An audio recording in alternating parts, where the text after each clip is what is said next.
जी अस्सलाम वालेकुम। सीफैप 6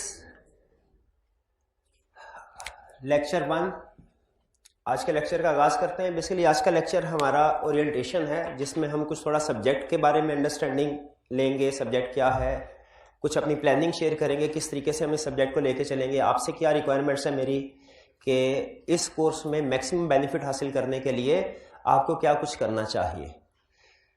तो आज नॉर्मली हमारा जो लेक्चर की ड्यूरेशन हुआ करेगी वो कोई 2 घंटे के करीब हुआ करेगी, लेकिन आज का लेक्चर जो है वो हमारा, चूंकि ओरिएंटेशन है, इसमें कोई टेक्निकल कंसेप्ट या स्टैंडर्ड में स्टार्ट नहीं करने जा रहा, तो इसकी ड्यूरेशन कम होगी, मे बी 1 घंटे के आसपास हो।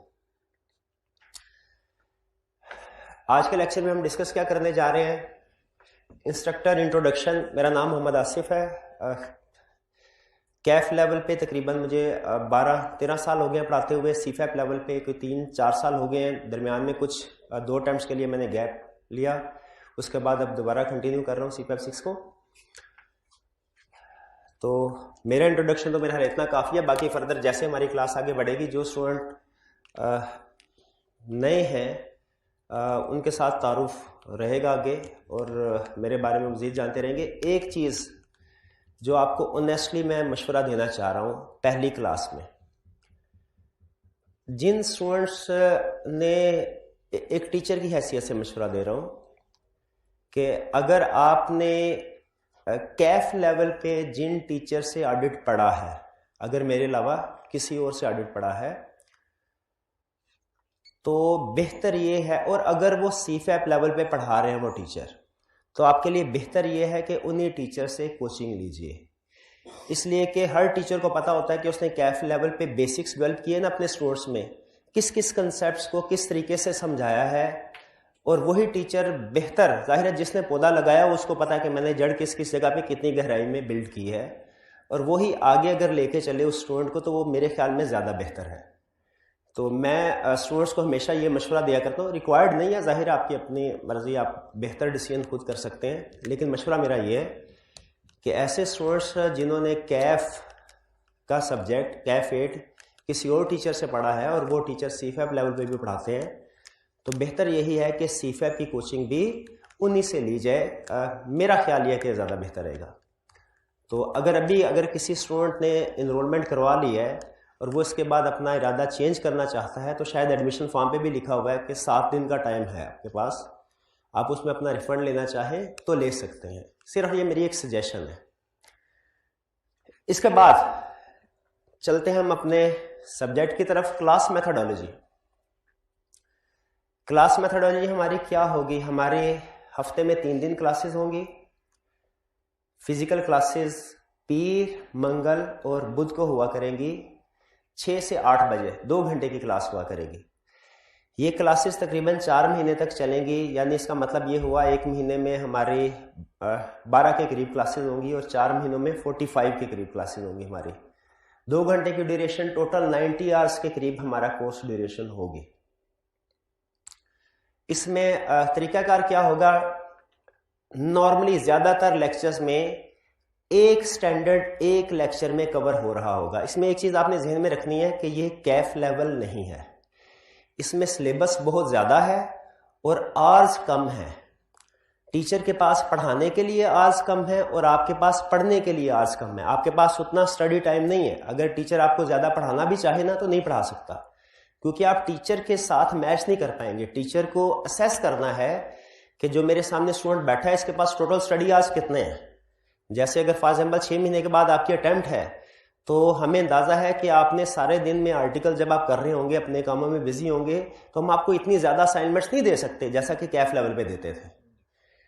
तो आपने कोशिश करनी है कि यहाँ पे हमारी स्पीड थोड़ी सी कैफ लेवल की निस्बत ज़्यादा होगी। आपने कोशिश करनी है कि साथ साथ चीज़ों को पिक करते जाएं। जैसे कैफ लेवल पे नॉर्मल स्टूडेंट्स की आदत होती है कि अगर कुछ टॉपिक्स पेंडिंग पे भी चले गए, कभी छुट्टी कर ली, कुछ चीज़ों की प्रैक्टिस ना की, आपके पास वो चांस नहीं है, आपके पास वो रूम नहीं है। आपको ऑलरेडी जो प्रैक्टिस के लिए चीज़ें दी जाएंगी वो कम होंगी। आपने मज़ीद उन कम चीज़ों की फर्दर सिलेक्शन नहीं करनी। और मैं जब आपको असाइनमेंट्स वगैरह आपको एलोकेट करूँगा, तो इस चीज़ का ध्यान रखूँगा कि आपका जो अवेलेबल टाइम है उसमें आप इस असाइनमेंट को कंप्लीट कर सकें।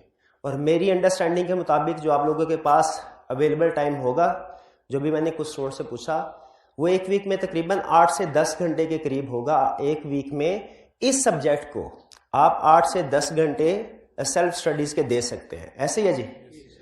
तो जो भी मैं आपको असाइनमेंट्स वगैरह दिया करूं वो इस स्टैंडर्ड टाइम को सामने रख के दे दूं तो आप उसको कंप्लीट कर लिया करेंगे। ये शाबाश। तो हुआ क्या करेगा, कुछ डेली बेसिस पे जब हमारा लेक्चर हुआ करेगा, मैंने कोई ना कोई स्टैंडर्ड सेलेक्ट किया होगा जो आपको आपके साथ डिस्कस करना है। उस स्टैंडर्ड को आपके साथ डिस्कस करूंगा पहले तकरीबन 1.25 घंटे में। फिर उसके बाद जो नेक्स्ट तकरीबन 30 मिनट के करीब, 25-30 मिनट के करीब की ड्यूरेशन होगी, उसमें हम उसके पास्ट पेपर डिस्कस करेंगे।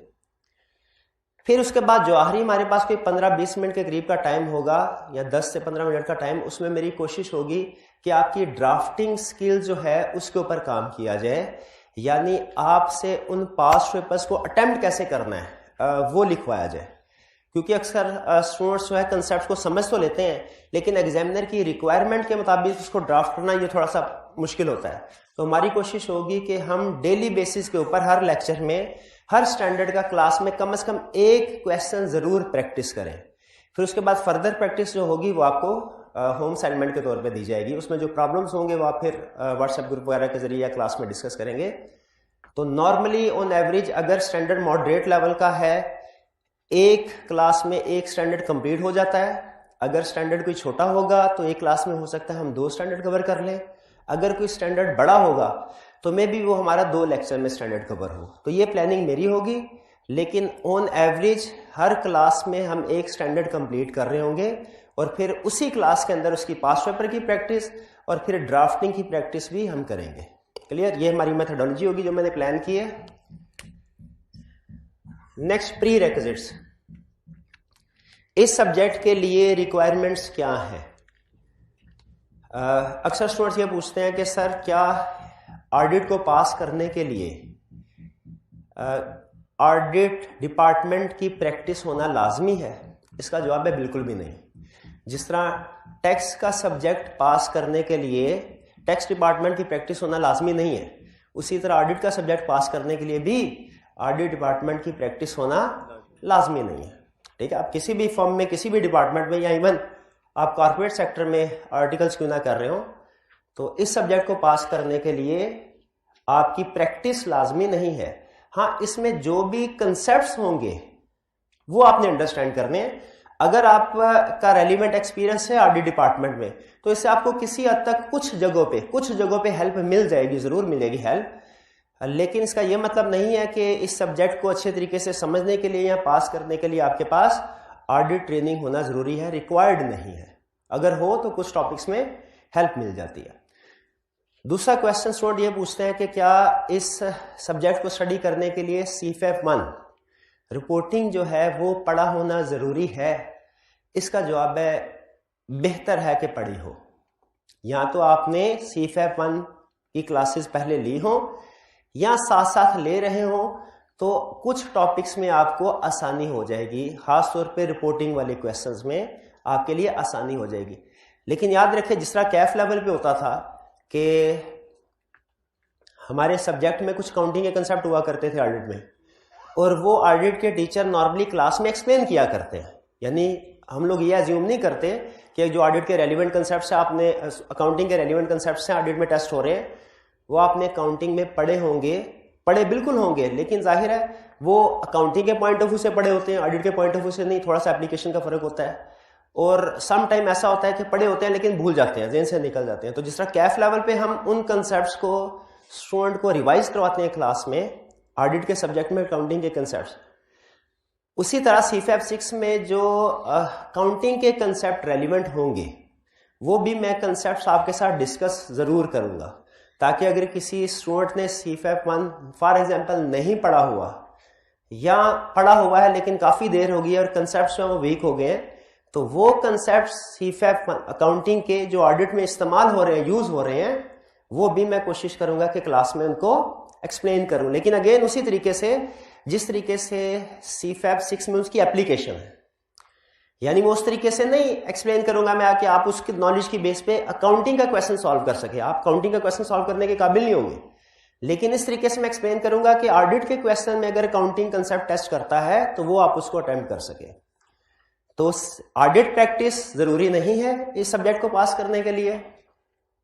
इसी तरह CFAP 1 पढ़ा हो तो बेहतर है, रिकमेंडेड यही है कि या तो आपने CFAP 1 ऑलरेडी पढ़ा हो इस CFAP 6 को ऑप्ट करने से पहले, या साइमल्टेनियसली पढ़ रहे हो तो आपके लिए बेनिफिशियल है।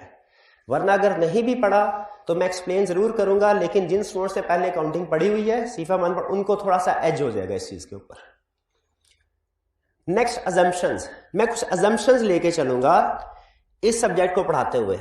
ये अजम्पशंस आपके लिए जानना इसलिए जरूरी है ताकि आपको पता चल जाए कि मेरी क्या एक्सपेक्टेशन है आपसे, या मैं किस तरीकेकार से पढ़ा रहा हूं। मेरी पहली अजम्पशन ये होगी कि आप में से जितने भी स्टूडेंट्स हैं ये फर्स्ट टाइम ये सब्जेक्ट पढ़ रहे हैं, इससे पहले CFAP 6 आपने नहीं पढ़ा हुआ।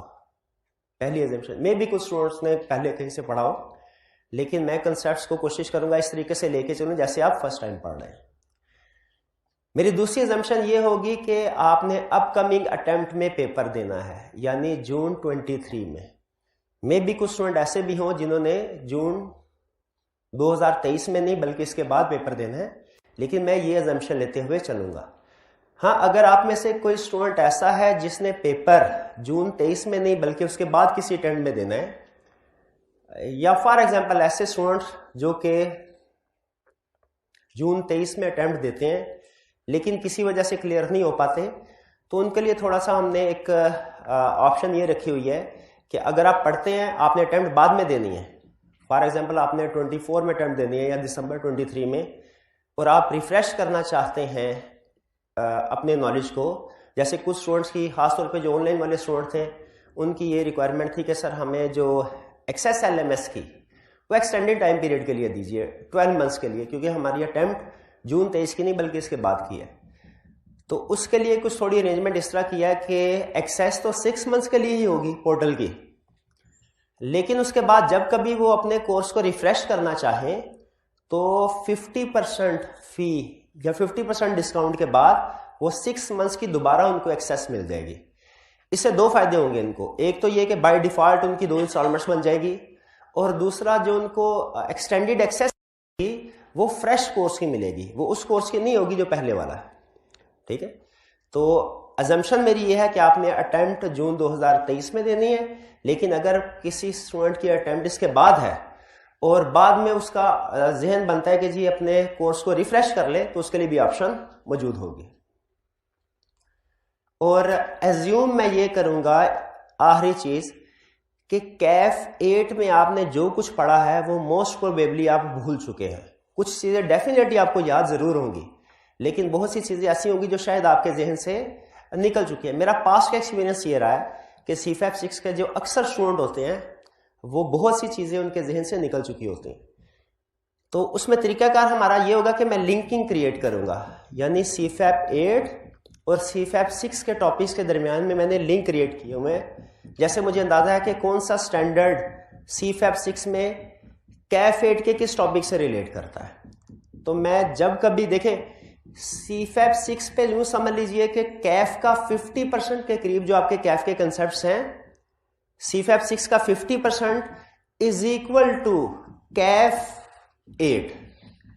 इसका यह मतलब नहीं है कि अगर आपने कैफ 8 को अच्छे तरीके से पढ़ लिया है तो CFAP 6 का 50% पेपर अटेम्प्ट कर सकते हैं, इसका यह मतलब नहीं है। इसका मतलब यह है कि CFAP 6 पे जो कंसेप्ट्स हैं वो तकरीबन आधे कंसेप्ट की बेस कैफ 8 में है। वही कंसेप्ट्स, वही टॉपिक्स कैफ 8 में है, वही CFAP 6 में है, लेकिन फर्क किस चीज का है? डेप्थ का। कैफ 8 में वो थोड़ा बेसिक और मॉडरेट लेवल पे टेस्टिंग करता था, वही कंसेप्ट CFAP 6 पे भी है, लेकिन वो एडवांस लेवल पे टेस्टिंग करेगा। ये जहन में रखिएगा। हो सकता है रिपोर्ट के क्वेश्चन आप कहें सर ये तो हमने कैफ 8 में भी किए हुए हैं, लेकिन CFAP 6 में वही क्वेश्चन वो एडवांस लेवल पे टेस्टिंग करेगा। तो कंसेप्ट वही है, आधे से तकरीबन आधे कंसेप्ट हमारे CFAP 6 पे वही हैं जो कैफ 8 वाले हैं, लेकिन इनकी एप्लीकेशन डिटेल लेवल पे है, ये ज़हन में रखिएगा। तो मैं करूंगा क्या कि आपको हर स्टैंडर्ड से पहले, जैसे मैंने कल एक स्टैंडर्ड पढ़ाना है मैंने डिसाइड किया, वो स्टैंडर्ड से रिलेटेड बेसिक कंसेप्ट आपकी कैफ की बुक्स में किस जगह पे है, ये मैंने लिंक कर दिया है।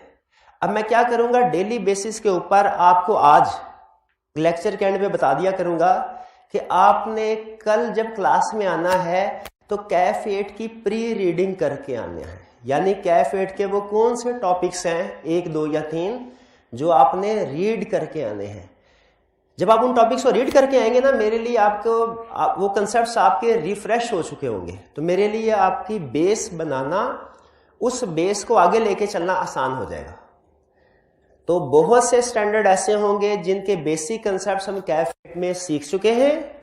मैं जब कभी क्लास में वो कंसेप्ट CFAP 6 के लेवल पे पढ़ाने लगूंगा, एक लेक्चर पहले कम से कम आपको बता दूंगा कि आपने कल के लेक्चर से पहले ये रीडिंग करके आनी है। अब ये आपका काम है, अगर रीडिंग करके आएंगे ज्यादा बेहतर तरीके से, ज्यादा आसानी से चीजें सीख सकेंगे। अगर रीडिंग करके नहीं आएंगे, मे बी आपके अंडरस्टैंडिंग का लेवल वो डेवलप ना हो सके। छोटी छोटी चीजें जो होती है ना पुरानी, वो फिर अगर जहन में ना आए फौरी तौर पे कंसेप्ट बिल्ड करने में मुश्किल होती है। तो थोड़ा सा टाइम निकाल के ना, ज्यादा लंबी चौड़ी रीडिंग नहीं होगी, 15 से 20 मिनट, इससे ज्यादा की रीडिंग नहीं होगी। आपने 15-20 मिनट टाइम निकाल के जो भी आपको प्री रीडिंग मटेरियल दिया जाएगा, आपने उसको कवर करना है डेली बेसिस पे। ये आपकी जिम्मेदारी है, ये काम कर लेंगे। चलिए, अच्छा, आप में से कितने ऐसे स्टूडेंट्स हैं जिन्होंने अपनी कैफ 8 पे, कैफ लेवल पे जो ऑडिट था, इसमें जो भी स्टडी मटेरियल यूज कर रहे थे वो आपने संभाल के रखा हुआ है? जरा हाथ उठाएं। शाबाश, बेहतरीन बेहतरीन। अगर आपने किसी वजह से वो संभाल नहीं सके, आपके पास नहीं है वो मटेरियल, जैसे आपने फॉर एग्जांपल आपने ICAP की बुक जो है उससे कंसल्ट किया या किसी और बुक को कंसल्ट किया, तो बेहतर है कि आप उस बुक को बाय कर लें या डाउनलोड कर लें अगर अवेलेबल हो। क्योंकि जिस जगह से आपने पहले पढ़ा हुआ ना, वहीं से स्टार्ट लेना आपके लिए आसान होगा। और अगर आपके पास वो मटेरियल मौजूद है जहां से आपने कैफ लेवल की प्रिपरेशन किया, तो फिर तो बेहतरीन है, आपके लिए बहुत आसान हो जाएगा। मैं आपको रेफरेंस दे दिया करूंगा, आपने अगले दिन क्लास में आने से पहले उसको रीड करके आना है। ज्यादा मुश्किल काम तो नहीं है, 15 से 20 मिनट लगेंगे, लेकिन इससे मुझे बड़ी आसानी हो जाएगी आपको आगे एडवांस लेवल पे लेके चलने में, बेसिक से उठा के एडवांस लेवल पे लेके चलने में मुझे बड़ी आसानी हो जाएगी। तो ये थी मेरी कुछ अजम्पशंस जो कि मैं पढ़ाते हुए जहन में रखूंगा, आप भी ये जहन में रखिएगा। फिर इसके बाद सिलेबस ओवरव्यू। हमारे सिलेबस में क्या चीजें शामिल हैं? आपको याद है हमने कैफ लेवल पे स्टडी करते थे टाइप्स ऑफ एश्योरेंस एंगेजमेंट, एक कंसेप्ट, और उसमें हम पढ़ते थे कि रीजनेबल एश्योरेंस एंगेजमेंट है, लिमिटेड एश्योरेंस एंगेजमेंट है। रीजनेबल एश्योरेंस एंगेजमेंट में एग्जांपल स्टडी करते थे ऑडिट, और लिमिटेड एश्योरेंस एंगेजमेंट की एग्जांपल होती थी हमारी रिव्यू। शाबाश। तो हमारे CFAP 6 के पेपर के सिलेबस में 75% के करीब, 70% के करीब जो वेटेज है वो ऑडिट और रिव्यू की ही है। अगर आप देखें लेटेस्ट रिवाइज सिलेबस जो ICAP ने शेयर किया है हमारे साथ, उसको देखें तो उस सिलेबस में आपके पास हैंडबुक्स हैं। ICAP के ये कहता है, कैफ लेवल पे तो ओपन बुक एग्जामिनेशन नहीं होता था ना, अकाउंटिंग का ओपन बुक एग्जामिनेशन होता था, स्टैंडर्ड मिलते थे, स्टैंडर्ड्स को खोल के पढ़ते थे, साथ लेके जाते थे, और वहां पे बहुत ज्यादा काम आते थे, एग्जाम में नहीं आते थे। हाँ जी, बिल्कुल उसी तरह कैफ लेवल पे ऑडिट का पेपर ओपन बुक नहीं है, लेकिन CFAP लेवल पे जो ऑडिट का पेपर है वो ओपन बुक है। इसमें आप अपने साथ स्टैंडर्ड को लेके जा सकते हैं, जिस तरह काउंटिंग के स्टैंडर्ड होते हैं ना, ऑडिट के स्टैंडर्ड कैफ लेवल पे नहीं पढ़ते थे, CFAP लेवल पे आप ऑडिटिंग स्टैंडर्ड्स को कंसल्ट करेंगे। और ये बेसिक डिफरेंस होगा आपका कैफ लेवल और CFAP लेवल की स्टडीज में। कैफ लेवल में नॉर्मली हम यूं कहा करते थे, ये चैप्टर है उसमें ये कंसेप्ट डिस्कस हुआ है, वो चैप्टर है उसमें वो कंसेप्ट डिस्कस हुआ है। CFAP लेवल पे याद रखें, हम चैप्टर नहीं कहा करेंगे, हम स्टैंडर्ड कहा करेंगे। जैसे काउंटिंग में होता है ना, IAS 8 में ये डिस्कस हुआ, 12 में ये डिस्कस हुआ, 16 में ये डिस्कस हुआ, तो उसी तरह ऑडिट में भी हम इसी तरीके से डिस्कशन किया करेंगे कि 210 में ये डिस्कस हुआ, 710 में ये डिस्कस करता है, 700 में ये चीज है, 706 में ये चीजें, स्टैंडर्ड वाइज चलेंगे। तो आई कैप ये कहता है आपके सिलेबस में टोटल 4 बुक्स हैं जो आपने हो सके तो पहली फुर्सत में आई कैप से बाय कर लें। ये टोटल इनकी कास्ट कोई 2000 के करीब पड़ेगी आप, बल्कि अब स्टूडेंट के लिए तो थोड़ा डिस्काउंटेड रेट्स है, 1200 या 1300 के करीब आपको 4 बुक्स का सेट मिलेगा। एक है 3 बुक्स का सेट जिसे कहा जाता है आईएसए हैंडबुक, और एक है कोड ऑफ एथिक्स। 3 बुक्स के सेट को क्या कहते हैं? आईएसए हैंडबुक और एक code of ethics. ISA handbook है वॉल्यूम 1, वॉल्यूम 2, वॉल्यूम 3। वॉल्यूम 3 को तो बिल्कुल साइड में रख दे कि वो किसी काम का नहीं है। आपने जो कंसल्ट करना होगा अपनी प्रिपरेशन के दौरान में, वो करना होगा ISA handbook volume 1, ISA handbook volume 2, volume 1, volume 2 और कोड ऑफ एथिक्स। अब वॉल्यूम 1 का एडिशन याद रखिए 2020 है। इसी तरह वॉल्यूम 2 जो है इसका एडिशन 2020, और code of age on today code of ethics 2019 edition applicable है। वॉल्यूम 1 में क्या चीज है जरा इसको गौर से समझिए, क्योंकि आप जब कंसल्ट करना होगा ना कोई भी कंसेप्ट, तो पहला डिसीजन जो आपने करना होता है ना वो ये कि ये कंसेप्ट किस स्टैंडर्ड में है। एग्जाम में अगर कोई क्वेश्चन आता है तो पहला डिसीजन क्या करना होता है कि ये क्वेश्चन किस स्टैंडर्ड में है। तो वो स्टैंडर्ड जो वॉल्यूम 1 है ये हमारा रिलेट करता है ऑडिट के स्टैंडर्ड से। ऑडिट के डिफरेंट टाइप्स ऑफ एंगेजमेंट होती है ना, तो हमारी जो ऑडिट एंगेजमेंट है इसके बारे में जितनी भी डिस्कशन है वो किस वॉल्यूम में है? वॉल्यूम 1। अच्छा, क्या हमारी इंगेजमेंट सिर्फ ऑडिट ही होती है या ऑडिट के अलावा भी कोई टाइप्स ऑफ एंगेजमेंट? ऑडिट के अलावा भी टाइप्स ऑफ एंगेजमेंट होती है। फॉर एग्जांपल रिव्यू एंगेजमेंट, शाबाश। For example non assurance engagements, agreed upon procedure, शाबाश। कंपाइलेशन एंगेजमेंट, ये ऑडिट के अलावा हमारी जितने भी assurance and non assurance engagements हैं, फिर से सुनिए, ऑडिट के अलावा हमारी जितने भी assurance and non assurance engagements है ये सारी की सारी आपको वॉल्यूम 2 में मिलेगी। रिव्यू का क्वेश्चन आया, कौन सी बुक ओपन करेंगे? Review, volume 2। ऑडिट का क्वेश्चन आया, कौन सी बुक ओपन करेंगे? Volume 1। Agreed upon procedure, compilation, कोई ऐसी एश्योरेंस सर्विस जो ना ऑडिट है ना रिव्यू है, अभी एग्जांपल नहीं दूंगा, सिर्फ कंसेप्ट पूछ रहा हूं, ऐसी एश्योरेंस एंगेजमेंट ना ऑडिट है ना रिव्यू है, कहां मिलेगी आपको? वॉल्यूम 2 में। क्लियर? तो वॉल्यूम 1 और वॉल्यूम 2 में फर्क समझ आया? वॉल्यूम 1 में सारे के सारे ऑडिट एंगेजमेंट और वॉल्यूम 2 में रिव्यू, और उसके अलावा जितने भी assurance and non assurance engagement है, नॉन एश्योरेंस एंगेजमेंट भी आपको कहां मिलेगी? वॉल्यूम 2 में। वॉल्यूम 1 हमारे सिलेबस का, आप जो कैफ 8 लेवल पे स्टडी करते हैं वो बेसिकली ऑडिट एंगेजमेंट है। रिव्यू का बहुत थोड़ा सा बराए नाम डिस्कशन होती है। हमारा मेजर पोर्शन जो कैफ लेवल पे कवर होता है वो ऑडिट एंगेजमेंट का है जो आप पढ़ चुके हैं। इसका मतलब है वॉल्यूम 1 जो है आपके लिए गुड न्यूज। क्या? वॉल्यूम 1 में से आपका 60 से 80 नंबर का पेपर आएगा ये रिवाइज ग्रेड के मुताबिक।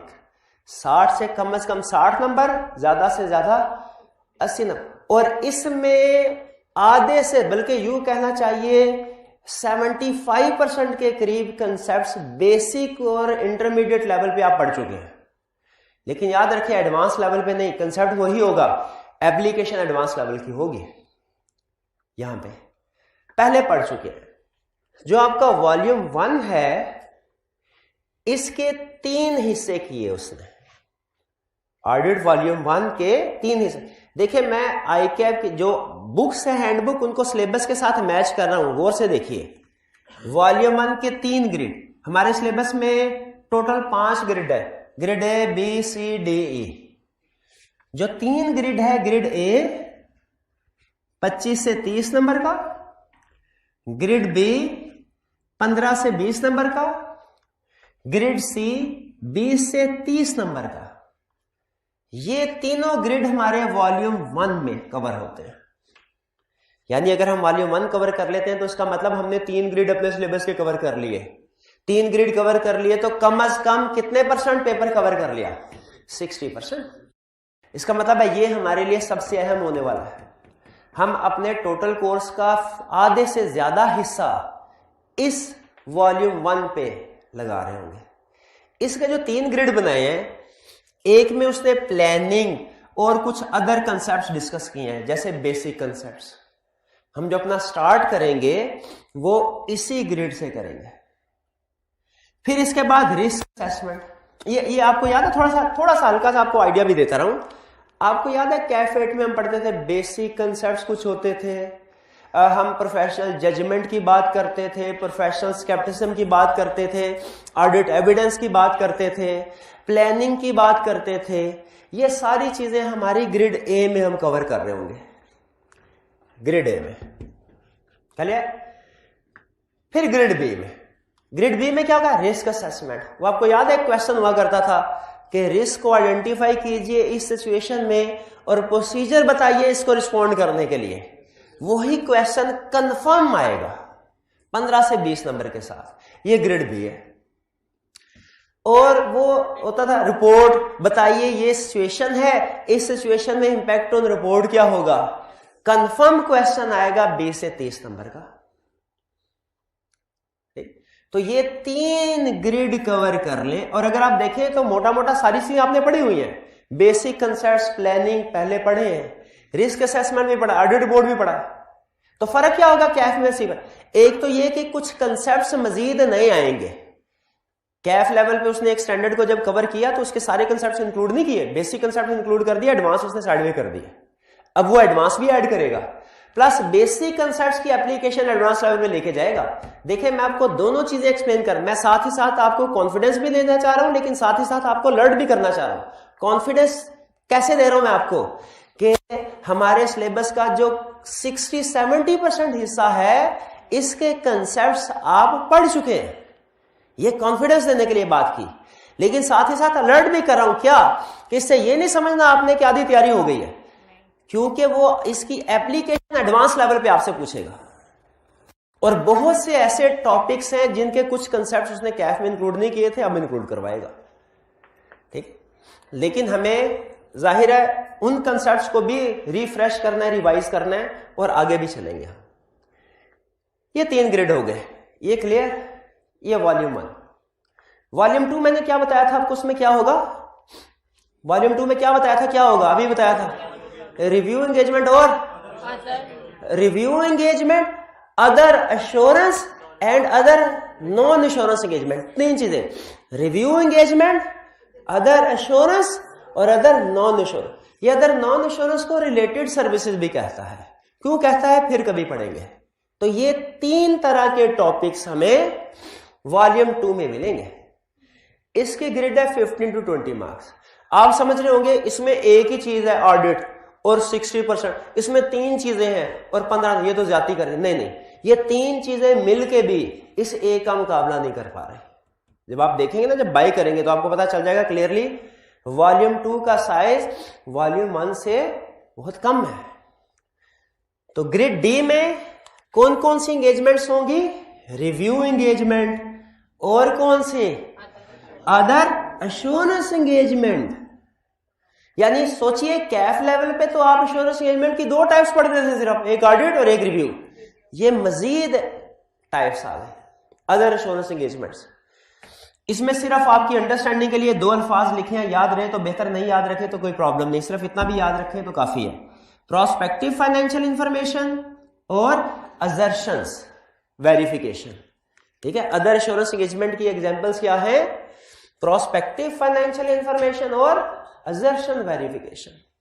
और फिर रिलेटेड सर्विसेज। रिलेटेड सर्विसेज की 2 टाइप्स हैं, agreed upon procedure, compilation. Grade A क्या है? Code of ethics. Code of ethics में स्टडी करते थे आप, जिसमें क्या रिक्वायरमेंट होती थी याद है कुछ?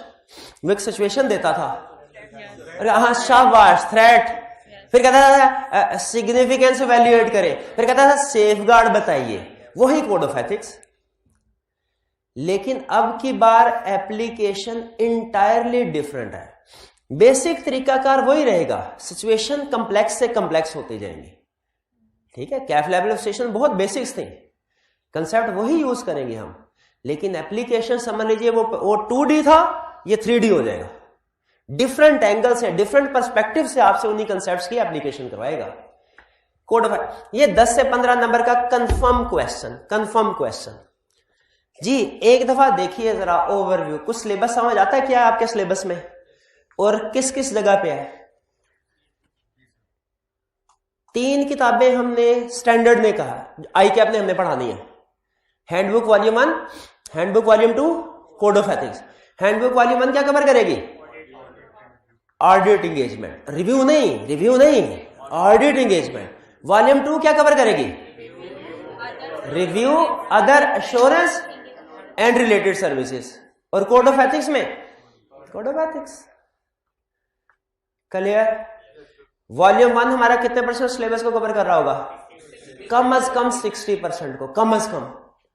और वॉल्यूम 2 कितने परसेंट को कवर कर रहा? कम अज कम 15% को। और कोड ऑफ एथिक्स कम अज कम 10% को।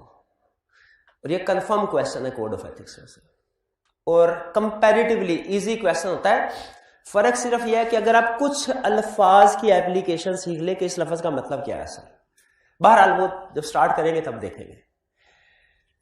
जी आपके लिए जो मार्क्स गेनिंग एरिया होंगे ना, वो होंगे रिस्क असेसमेंट, वो होंगे रिपोर्ट, वो होगा कोड ऑफ एथिक्स। यानी 50% आपका पेपर इन 3 टॉपिक से कवर हो जाएगा। किन 3 टॉपिक से? Risk assessment, audit report, code of ethics. 50%। यहां तक क्लियर है? समझाना क्या चाह रहा था कि जो हमें ICAP हैंडबुक प्रोवाइड करेगा, जो ओपन बुक एग्जामिनेशन में हम साथ लेके जा सकते हैं, उनमें हमारा सिलेबस कैसे कवर होता है। क्लियर? आपने ये बात आज के बाद नहीं भूलनी कि कौन से वॉल्यूम में कौन से टॉपिक्स कवर होते हैं। आगे चले जी। फिर स्ट्रक्चर ऑफ ISA। ISAs का स्ट्रक्चर क्या होता है? अब चूंकि ये फर्स्ट टाइम है जब आप ISAs को पढ़ रहे हैं, तो मैं चाहता हूं थोड़ा सा आपका ISA के साथ इंट्रोडक्शन करवा दिया जाए। चलिए, ताकि आपको पता चल जाए कि ISAs होते किस तरह के हैं। अकाउंटिंग स्टैंडर्ड्स तो आपने IFRS देखे होंगे।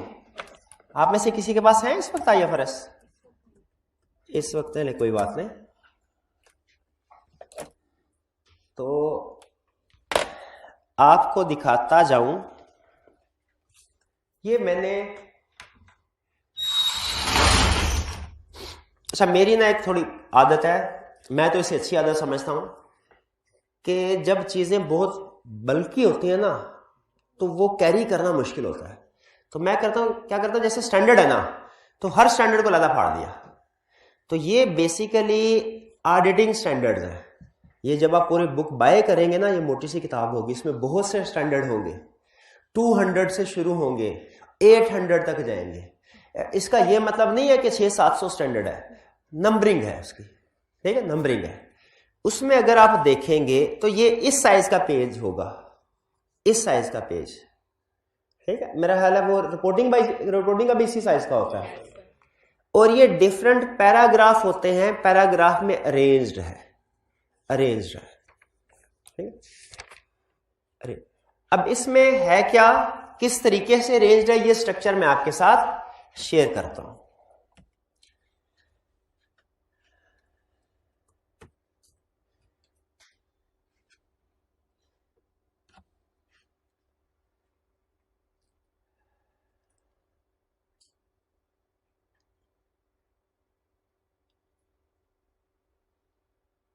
जी, ये आपके सामने आ गया स्टैंडर्ड। ये एक पेज, पूरा पेज है। ये हर स्टैंडर्ड का पहला पेज इस शक्ल का होगा, ठीक है। अभी आपको कुछ नजर नहीं आ रहा होगा, लेकिन इसका स्ट्रक्चर समझे। नीचे पेज नंबर, यहां पे स्टैंडर्ड का नंबर, ये कौन सा स्टैंडर्ड है, ISA 200। नेक्स्ट पेज पे चले, पेज 80, 81, 82, 83, 84, 85, आगे चलता रहेगा। देखिए पैराग्राफ फॉर्म में। अब इसको थोड़ा हम जूम इन करते हैं। सबसे पहले जब आप स्टैंडर्ड ओपन करेंगे, हर स्टैंडर्ड का पहला पेज इस तरह का होगा, जैसे होता है ना कंटेंट, पहला पेज इस तरह का होगा, उसके ऊपर लिखा होगा IS international standard on auditing 200, ये नंबर लिखा है, जैसे IS 2, फिर उसके बाद उसका नाम लिखा होता है इन्वेंट्रीज, ये नंबर लिखा है ISA 200, और ये इसके बाद इसका नाम लिखा है title, overall objectives of independent auditor, आगे and the conduct of audit in accordance with, फिर लिखा है effective for audit of financial statement for periods beginning on और आफ्टर December 15, 2000। इसका मतलब क्या है, इस स्टैंडर्ड की एप्लीकेशन डेट, अकाउंटिंग का स्टैंडर्ड भी जब आता है तो उसकी एक एप्लीकेशन डेट होती है ना, हाँ, उसी तरह ऑडिटिंग के स्टैंडर्ड की भी एप्लीकेशन डेट है। लेकिन ये जहन में रखिए, एप्लीकेशन डेट एग्जामिनेशन डेट नहीं है। यानी समटाइम ऐसा होता है कि अगर कोई स्टैंडर्ड आ गया ना आज और उसने अप्लाई होना है 2024 से, ICAP उसको टेस्ट करने के लिए 2024 का इंतजार नहीं करेगा। ICAP कहेगा स्टैंडर्ड आ गया, 4 महीने का टाइम है, सिलेबस गाइडेंस में उसने कहा है 4 महीने के बाद चाहे वो एप्लीकेबल अभी है या नहीं है, हम उसकी अंडरस्टैंडिंग टेस्ट करना शुरू कर देंगे।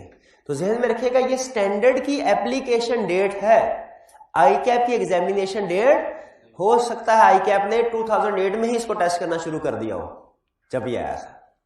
अच्छा, फिर इसके बाद आगे चले, कंटेंट्स है, लेफ्ट साइड पे उसने आपको बताया हुआ है कंटेंट्स, राइट साइड पे ये पेज नंबर नहीं है, ये पैराग्राफ नंबर है, जहन में रखिएगा, पैराग्राफ नंबर। सबसे पहले scope of this ISA, introduction में ये जो बोल्ड में है ना, बोल्ड में ये आपको मेन हेडिंग बता रहा है। स्टैंडर्ड में इंट्रोडक्शन है सेक्शन, ओवरऑल ऑब्जेक्टिव है, डेफिनेशन है, रिक्वायरमेंट है, और रिक्वायरमेंट के नीचे application and other explanatory material है, ठीक है जी, और फिर नीचे कुछ दूसरे चीज। अब ये स्ट्रक्चर्ड कैसे है, स्ट्रक्चर जरा देखिए। स्ट्रक्चर मैं आपके साथ इसलिए शेयर करना चाह रहा हूं, जब आप खुद से पढ़े तो आपको प्रॉब्लम ना आए कि इस चीज का क्या मतलब है, इसका क्या मतलब। में वो इंट्रोडक्टरी मटेरियल बता रहा होता है, इंट्रोडक्शन दे रहा होता है। स्कोप ऑफ दिस ISA, ये ISA किस चीज को कवर करता है। देखिए हर स्टैंडर्ड का एक स्कोप होता है ना, IS 2 अकाउंटिंग का स्टैंडर्ड, इसका स्कोप क्या है, ये इन्वेंट्री पे अप्लाई होता है, फिक्स एसेट पे अप्लाई नहीं होता। हर स्टैंडर्ड का एक स्कोप है। उसी तरह ऑडिटिंग स्टैंडर्ड का भी स्कोप, सारे के सारे ऑडिटिंग स्टैंडर्ड का एक ही मकसद है, क्या फाइनेंशियल स्टेटमेंट्स के किसी न किसी एरिया के बारे में एविडेंस ऑब्टेन करना, ठीक है। लेकिन हर एक का स्कोप डिफरेंट है। कोई स्टैंडर्ड हो सकता है आपको किसी एक एलिमेंट जैसे लिटिगेशन के ऊपर एविडेंस प्रोवाइड कर रहा हो, कोई एक स्टैंडर्ड आपको हो सकता है रिस्क असेसमेंट सिखा रहा हो, कोई एक स्टैंडर्ड आपको हो सकता है रिपोर्ट में डिसाइड कैसे करना है कि कौन सा ओपिनियन होना चाहिए, ये सिखा रहा हो। हर स्टैंडर्ड का अपना एक स्कोप होगा। इस स्कोप को अगर आपको पढ़ते हैं ना तो आपको पता चल जाएगा, मेरे ख्याल में ये स्कोप सबसे अहम है। हालांकि कभी एग्जाम में टेस्ट नहीं होता, सबसे अहम क्यों है स्टैंडर्ड, ये आपको बता देता है कि ये स्टैंडर्ड शुरू कहां से होगा, खत्म कहां पे होगा, ये दायरा लगा देता है। भाई इस दायरे से बाहर नहीं जाएगी स्टैंडर्ड की कोई भी बात। समटाइम किसी दूसरे स्टैंडर्ड को वो रिफ्रेश करना चाह रहा होता है, आपको याद करवाता है, जैसे उस्ताद है ना क्लास में पिछला कंसेप्ट को रिवाइज करवा देता है, तो उसी तरह स्टैंडर्ड भी बाज़ औक़ात कोई पिछली बात को रिवाइज करवाना चाहे तो उसका रेफरेंस दे देता है, लेकिन अपने स्कोप से बाहर नहीं जाता। स्कोप में क्या बताएगा कि ये स्टैंडर्ड किस चीज को डील करता है। फिर an audit of financial statements, ठीक, ये इसके बारे में फर्दर एक्सप्लेनेशन दे रहा है। इफेक्टिव डेट, स्कोप के बाद जो दूसरी बात अहम है वो इफेक्टिव डेट में क्या बता रहा होता है, ये स्टैंडर्ड कब से एप्लीकेबल है। फिर overall objective of the auditor, auditor का ऑब्जेक्टिव क्या है।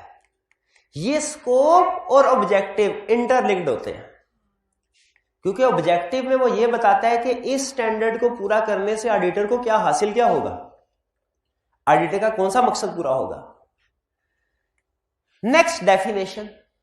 अच्छा ये मुझे बता, मैंने काउंटिंग स्टैंडर्ड पढ़े नहीं हुए, पुराने पढ़े हुए, मुझे बताइए काउंटिंग स्टैंडर्ड में भी स्कोप होता है कोई कि जिसमें बताता है मैं किस चीज को डिस्कस करने लगा हूं। अच्छा उसमें इफेक्टिव डेट भी होती है, इफेक्टिव डेट भी, ठीक है। उसमें डेफिनेशंस भी होती हैं, बिल्कुल डेफिनेशन भी होती है, ताकि हम उसका मतलब वही ले जो स्टैंडर्ड में लिखा है, आम जबान में मतलब ना ले जो आम बोलचाल में मतलब लेते हैं। तो इसमें भी कुछ टर्म्स होंगी जिनको उसने पहले डिफाइन किया होगा। अगर आप डेफिनेशन में वो टर्म सीख लेते हैं तो स्टैंडर्ड पढ़ते हुए आपको कोई प्रॉब्लम नहीं होगी, क्योंकि जैसे ही कोई टेक्निकल टर्म पढ़ेंगे आपको उसका मतलब पहले से पता होगा। लेकिन याद रखें सारी डेफिनेशंस अहम नहीं होती, इसीलिए आपको मैं बताऊंगा कि आपने किस किस डेफिनेशन को पढ़ना है, उसको लाजमी पढ़ें, बाकी आपके लिए ऑप्शनल है, चाहे पढ़े चाहे ना पढ़े। डेफिनेशन होगी, फिर इसके बाद होगी रिक्वायरमेंट, और रिक्वायरमेंट के साथ दूसरी चीज वो क्या होगी, application and other explanatory material.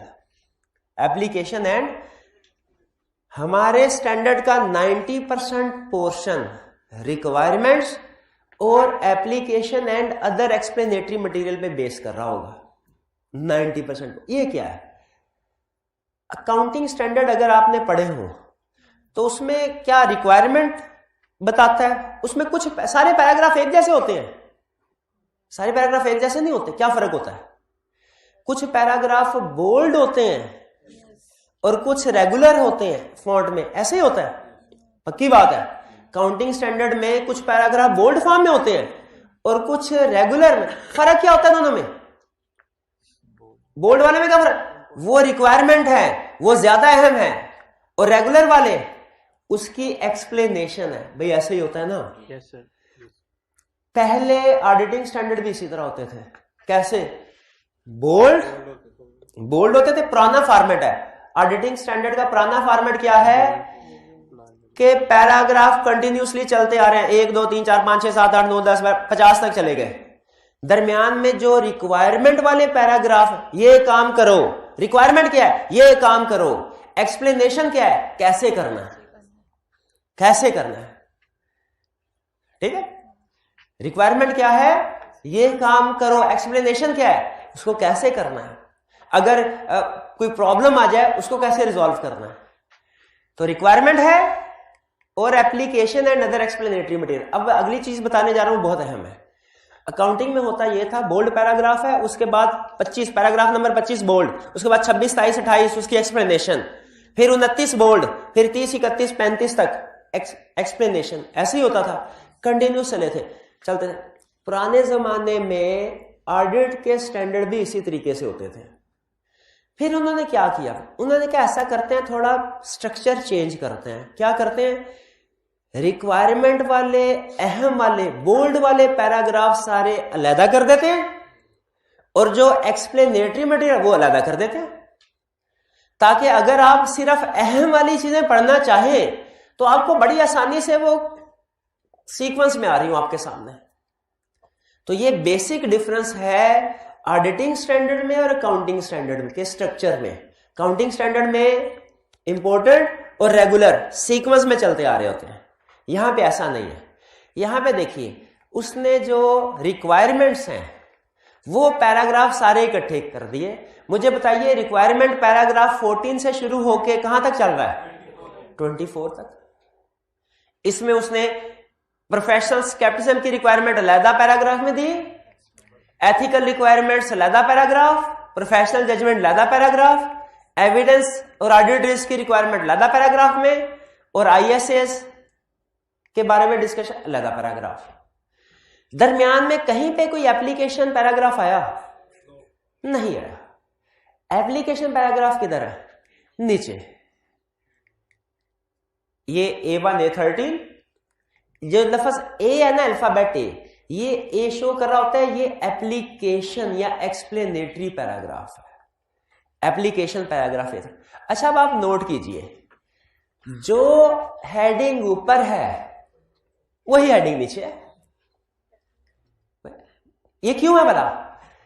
ये रिक्वायरमेंट है, ये उसकी एप्लीकेशन है, रिक्वायरमेंट है उसकी एप्लीकेशन है, रिक्वायरमेंट है उसकी एप्लीकेशन है। इससे आगे चलते जाएंगे, आगे चलते जाएंगे। रिक्वायरमेंट है उसकी एप्लीकेशन है, रिक्वायरमेंट है उसकी एप्लीकेशन, यानी ये सारे कंसेप्ट्स डिस्कस किए हैं स्टैंडर्ड में। मेन रिक्वायरमेंट्स इन पैराग्राफ में और एप्लीकेशन या एक्सप्लेनेटरी रिक्वायरमेंट्स इन पैराग्राफ में। अब मजीद एक स्टेप आगे जरा इसमें हम छलांग लगाते हैं, स्टैंडर्ड के अंदर देखते हैं। ये इंट्रोडक्शन चल रहा है। अब देखिए सैंपल बेस पे मुझे बताइए कौन सा आप देखना चाहते हैं। फॉर एग्जांपल आप चाहते हैं प्रोफेशनल स्केप्टिसिज्म के ऊपर डिस्कशन जो है वो आप पढ़ लें, तो प्रोफेशनल स्केप्टिसिज्म का पैराग्राफ कौन सा है? 15। आप जाएंगे 15 पे। 1 2 3 4 5 6 7 8 9 10 11 12 13 14, ये डेफिनेशन आ गया, लेंथी है। 14 15, ये आ गया आपके पास प्रोफेशनल स्केप्टिसिज्म। देखिए सही नंबरिंग की पैराग्राफ 15 पे। यहां पे वो हमें बता रहा है प्रोफेशनल स्केप्टिसिज्म का क्या करना है, ये करना है, जो भी लिखा है बाद में पढ़ेंगे, सिर्फ अभी आपको ओवरव्यू दे रहा हूं स्ट्रक्चर। यहां तक उसने ये बात उसने की है, 2 हरफी बात, टू दी पॉइंट। भाई इसलिए आपको स्केप्टिसिज्म सिखा रहे हैं कि आपने ये काम करना है। आगे क्या लिखा उसने? Reference para A20 to A24। इसका मतलब क्या भला? कि इस पैराग्राफ, अब ये याद रखिएगा, पैराग्राफ 15 की, 14 की नहीं, हर पैराग्राफ के एंड पे लिखा होगा उसका एक्सप्लेनेटरी। 14 की एप्लीकेशन अलग है, A16 से A19। पैराग्राफ 15 की आप एप्लीकेशन पढ़ना चाहते हैं, फर्दर गाइडेंस लेना चाहते हैं, आप कहते हैं मुझे समझ नहीं आया, मुझे जरा एग्जाम्पल से समझाओ, मुझे मजीद डिटेल समझाओ, वो कहता है नो प्रॉब्लम, पैरा A20 से A24 पे पहुंच जाए। अब आपने पैराग्राफ 20 पे नहीं जाना, किस पे जाना है? A20 पे। पैराग्राफ 20 में और पैराग्राफ A20 में क्या फर्क है? 20 है रिक्वायरमेंट का पैराग्राफ, A20 है एप्लीकेशन का पैराग्राफ। शाबाश। अब जरा देखते हैं क्या वाकई A20 पे उसने प्रोफेशनल स्केप्टिसिज्म को ही डिस्कस किया है, A20 से A24। अब आगे चलते हैं। ये आ गया, ये हमारा A20। अब देखिए जैसे फॉर्म में आप रेफरेंस क्रॉस रेफरेंस करते हैं ना, ऊपर उसने रेफरेंस दिया था एक्सप्लेनेशन का, और एक्सप्लेनेशन में उसने रेफरेंस दे दिया मेन फॉर्म में करते हैं ना, रेफरेंस क्रॉस रेफरेंस, इधर से फिगर उधर गई, उधर से फिगर इधर आ रही है, तो ऊपर उसने नीचे एक्सप्लेनेशन का रेफरेंस दिया, एक्सप्लेनेशन में ऊपर मेन पैराग्राफ का। अब ये कहां से कहां तक था? A20 से 24। अब देखें वो एग्जांपल्स के जरिए से एक्सप्लेनेशन, देखिए फॉर एग्जांपल ये, फिर आगे फॉर एग्जांपल ये सारी चीजें एक्सप्लेन कर रहा है 24 तक, और उससे आगे नेक्स्ट कंसेप्ट शुरू हो गया। स्ट्रक्चर समझ आ गया आपको? तो आपने इस तरीके से कुछ स्टैंडर्ड में जाके ना आप मिक्स कर देते हैं। स्टूडेंट ये समझता है कि शायद ये जो पैराग्राफ है ये A60 से A68, ये पता क्या होता है? पीछे 18 है ना, 18, इसके नीचे अगर फॉर एग्जांपल उसने कुछ नहीं, फर्ज कीजिए यहां पे उसने कुछ भी नहीं लिखा होगा, तो आगे चल के जब 19 के एंड पे रेफरेंस दे रहा होता ना, तो स्टूडेंट समझता है शायद ये 18 की भी एक्सप्लेनेशन है। लेकिन आपको पता होना चाहिए कि कौन सा रेफरेंस किस कंसेप्ट को एक्सप्लेन कर रहा है। ये रेफरेंसिंग और क्रॉस रेफरेंसिंग से क्लियर हो जाता है। समझ आ गई जी? आखिरी क्वेश्चन, इसमें सबसे अहम क्वेश्चन, क्या पेपर की तैयारी के लिए हमने सिर्फ रिक्वायरमेंट्स पढ़ना काफी है कि एप्लीकेशन मटेरियल को भी रीड करना है? स्टैंडर्ड कहता है दोनों, कहता है प्रॉपर अंडरस्टैंडिंग के लिए दोनों जरूरी है। और ICAP भी ये कहता है कि जब तक आपके एप्लीकेशन की अंडरस्टैंडिंग नहीं होगी ना, रिक्वायरमेंट से कंप्लीट इंफॉर्मेशन नहीं ले सकते। ठीक है, तो हमने याद रखिए दोनों पैराग्राफ रीड, और ICAP ने बहुत से क्वेश्चन एप्लीकेशन वाले, खास तौर पे जो अदर इंगेजमेंट्स है ना, उसमें ICAP ने एप्लीकेशन के खुसूसी पैराग्राफ जो है वो कुछ टेस्ट किया। स्ट्रक्चर समझ आता है जी? Scope clear, effective date clear, फिर डेफिनेशन वगैरह भी है, लेकिन सबसे अहम क्या चीजें हैं? रिक्वायरमेंट्स और एप्लीकेशन पैराग्राफ। शाबाश। अच्छा, आप में से किसी को पता है कि हमारी इंग्लिश रीडिंग स्पीड एवरेज, जिनकी मादरी जबान इंग्लिश नहीं है, हमारी एवरेज स्पीड क्या है? इंग्लिश रीडिंग स्पीड किया है, आज जाके वैल्यूएट कीजिएगा। दो काम कीजिएगा, एक थोड़े से मुश्किल है, मुझे खुद ये कैलकुलेशन करने में कुछ मुश्किल हुए थे। एक हमारे जो 3 वॉल्यूम है ना, सॉरी ये 3 बुक्स है, volume 1, volume 2, code of ethics. इसमें देखिएगा वर्ड्स कितने हैं, टोटल वर्ड्स कितने हैं। वो सॉफ्टवेयर वगैरह होते हैं, आप फाइल अपलोड करें ना, वो वर्ड गिन के आपको बता देते हैं। मैं सचमुच ना कीजिएगा, कब करना चाहें कर भी सकते हैं, लेकिन मैं बता रहा हूं कि मैंने क्या किया। मैंने देखा टोटल वर्ड्स कितने हैं, फिर मैंने देखा हमारी एवरेज रीडिंग स्पीड कितनी है।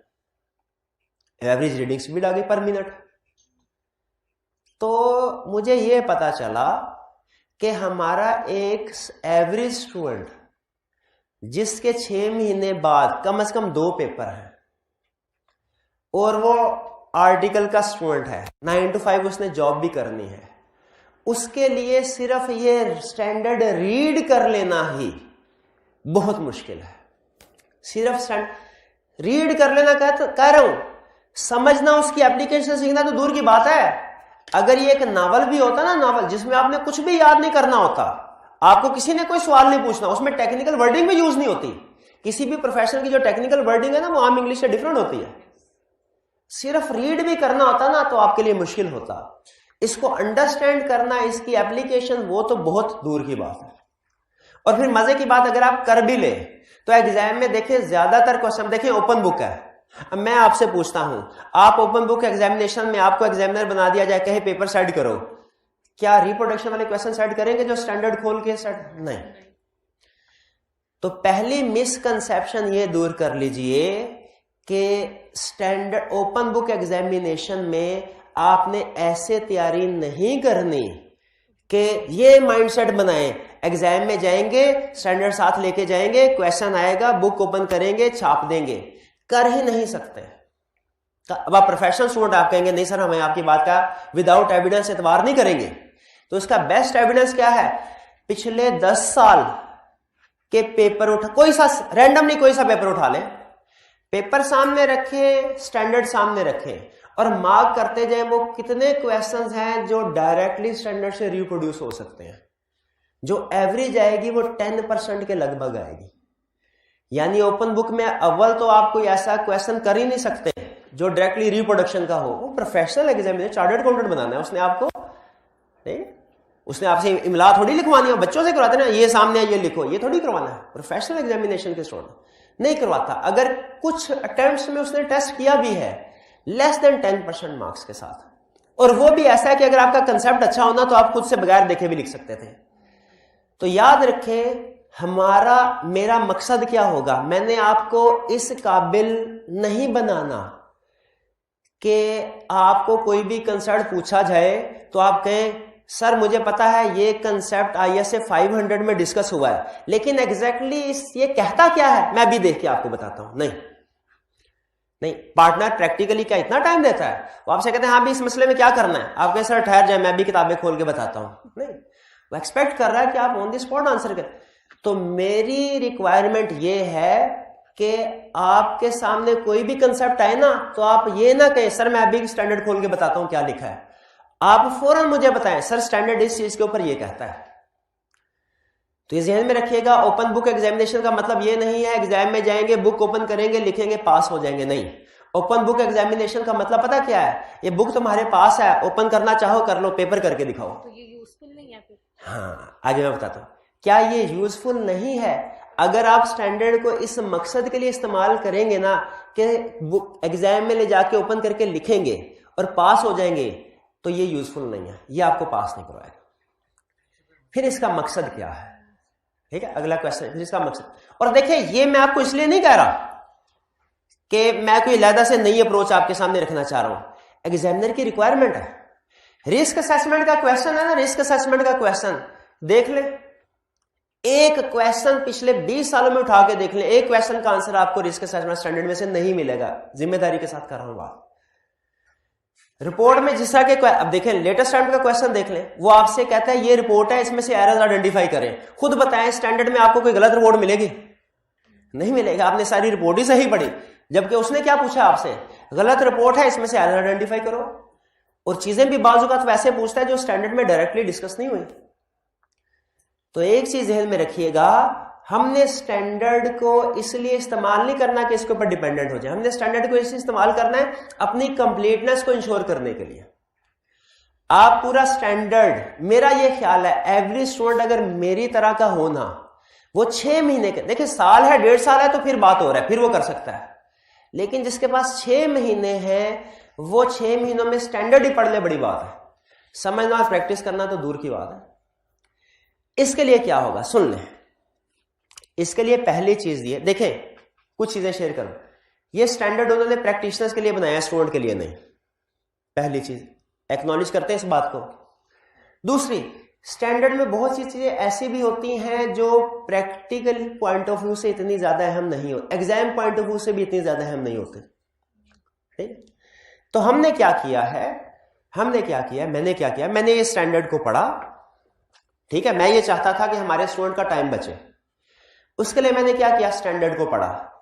इसमें पास पेपर को सामने रखा, सिलेबस को सामने रखा और देखा आई कैप क्या क्या चीज पूछ रहा है और पूछ सकता है। आई कैप की रिक्वायरमेंट को सामने रखते हुए और सारे पैराग्राफ को पढ़ के इनकी इंपोर्टेंस को सामने रखते हुए मैंने हर स्टैंडर्ड में से उसको पढ़ के उसमें अहम चीजें हाईलाइट कर दी। देखिए आपको कुछ हाईलाइट नजर आ रही होंगी, नहीं नजर आ रही ना, कोई बात नहीं, ये चलो ये हाईलाइट चीजें नजर आ रही हैं, ये हाईलाइट हुआ, आगे चले। कुछ चीजें हाईलाइट हैं, कुछ नहीं है हाईलाइट। ये तकरीबन हर स्टैंडर्ड को इस तरीके से मैंने हाईलाइट किया हुआ। इसका मकसद क्या है, जब हाईलाइट कर लिया इसका मकसद क्या है कि किसी एक पैराग्राफ में ना, जैसे आप अगर किसी टॉपिक की हेडिंग पढ़ लें तो उसके अंदर क्या लिखा हुआ है वो भी एक दफा पढ़ लें। आपको याद है जैसे कैफ लेवल पे तैयारी करते थे, इकोनॉमिक्स की तैयारी करते थे, अगर आपने इकोनॉमिक्स की तैयारी की हो, मतलब इस तरीके से कुछ की तो एग्जाम थी कि हेडिंग है और उसके नीचे एक्सप्लेनेशन है। एक दफा हेडिंग पढ़ी और एक्सप्लेनेशन पढ़ी, कंसेप्ट बैठ गया ना ज़हन में, उसके बाद एक्सप्लेनेशन दोबारा पढ़ने की जरूरत नहीं है, सिर्फ हेडिंग पढ़ो, याद आ जाता है नीचे एक्सप्लेनेशन में क्या। इसी तरह है ना, एग्जैक्टली इसी तरीके से हम ये चाह रहे थे कि हमारा स्टैंडर्ड भी बन जाए कि हेडिंग्स जो होना है, हेडिंग उनको हम जो पूरे पैराग्राफ के अंदर सबसे अहम कंसेप्ट है उसको हाईलाइट कर लें। एक दफा पूरा पैराग्राफ पढ़ ले, एक दफा, और सबसे अहम चीज को हाईलाइट कर ले। आइंदा जब कभी आप रीडिंग करें ना, अहम वाली चीज को हाईलाइट कर ले, आपको फौरन पता चल जाए इसके आगे क्या कह रहा था। समझे? कंसेप्ट क्लियर होना तो सिर्फ हेडिंग सामने आ जाने से पता चल जाता है कि इसके आगे क्या लिखा है, बार बार पढ़ने की जरूरत तो नहीं है। इसी चीज को सामने रखे, इसी रूल को सामने रखते हुए हमने कोशिश की कि हम हर स्टैंडर्ड में जो अहम पैराग्राफ हैं, अहम पैराग्राफ के भी अहम वर्ड है, उनको करें हाईलाइट, उनको करें देखिए हाईलाइट। ठीक है, कुछ अहम चीजें नोट्स की शक्ल में भी शायद आपको मिले, जैसे यहां पे ये मैंने कोई इंपॉर्टेंट कंसेप्ट या कोई और मैंने नोटिंग की होगी। क्लियर हो गया? इससे आपको कम से कम ये तसल्ली हो जाएगी मैंने स्टैंडर्ड सारा पढ़ लिया। आपको ये स्टैंडर्ड पढ़ने की जरूरत नहीं है। मैंने क्या किया सुने, स्टैंडर्ड पढ़ा, आई कैप के पास पेपर देखे, सॉल्यूशन देखे, कमेंट्स देखे, उस लिहाज से जो अहम पैराग्राफ है, अहम अल्फाज है, उनको कर लिया हाईलाइट। फिर इन कंसेप्ट्स को अपने नोट्स की शक्ल में कन्वर्ट कर दिया कि प्रोफेशनल स्केप्टिसिज्म है, ये काम की बातें करता है, दो ये कुछ इसकी एग्जांपल्स हैं, बाकी की चीजें साइड पे कर दी। यानी हमने कोशिश की कि स्टैंडर्ड की जो समरी है ना, जो उसके अंदर काम की चीजें, वो सारी अलहदा होकर नोट्स की शक्ल में हमारे सामने आ जाए। वो है कंसेप्ट्स, वो आपने पढ़ने हैं। उनका फायदा क्या है, ये स्टैंडर्ड अगर पढ़ेंगे, इसमें से आप खुद से अगर काम की चीजें निकालने की कोशिश करेंगे ना, एक स्टैंडर्ड में 3-3 दिन लग जाएंगे। ये मैंने लगाए हैं, इसलिए मुझे अंदाजा है 3-3 दिन एक एक स्टैंडर्ड में लग सकते हैं उसकी समरी बनाने में। तो आपके लिए फायदा क्या, थोड़े से काम, रेडीमेड समरी आपके सामने मिल गई, आपने उस कंसेप्ट को कवर कर लिया, पास्ट पेपर्स की प्रैक्टिस कर ली, काफी है। हाँ, अगर आप ये तसल्ली करना चाहते हैं, जो कि आपको करनी चाहिए, कि ये सर ने जो हमें नोट्स दिए हैं ये तो 4 सफ़े हैं और स्टैंडर्ड जो है वो 35 सफ़ों का है, लगता है सर ने कोई चीज छोड़ दी है। अगर आप ये तसल्ली करना चाहें तो उसके लिए स्टैंडर्ड भी आपको प्रोवाइड किए जाएंगे। एक तो स्टैंडर्ड आप खुद से हार्ड फॉर्म में लेना चाहें, फिजिकल फॉर्म में, वो भी ले सकते हैं। लेकिन अगर अभी ना लेना चाहें, जो मैं सजेस्ट करता हूं कि अभी फिलहाल ना लीजिए, ठीक है, क्योंकि 1-2 स्टैंडर्ड एक्सपेक्टेड है कि रिवाइज होंगे, उनका एक फाइनल डिसीजन ICAP कर ले, उसके बाद लीजिएगा। अभी मेरी सजेशन है हार्ड फॉर्म में ना लीजिए, सॉफ्ट फॉर्म में मैं आपके साथ शेयर कर दूंगा। तो आपके सामने जब सॉफ्ट फॉर्म में स्टैंडर्ड आए, आप पढ़ लें, देख लें, तसल्ली कर लें, कोई चीज रह तो नहीं गई। इंशाल्लाह पूरी उम्मीद है कोई चीज नहीं रहेगी, लेकिन अगर कोई चीज आपके ख्याल में रह गई हो, आप शेयर करें मेरे साथ। क्लियर हुआ जी? तो सोर्स क्या है हमारा जिससे हमने तैयारी करनी है, ICAP के स्टैंडर्ड्स, ठीक है।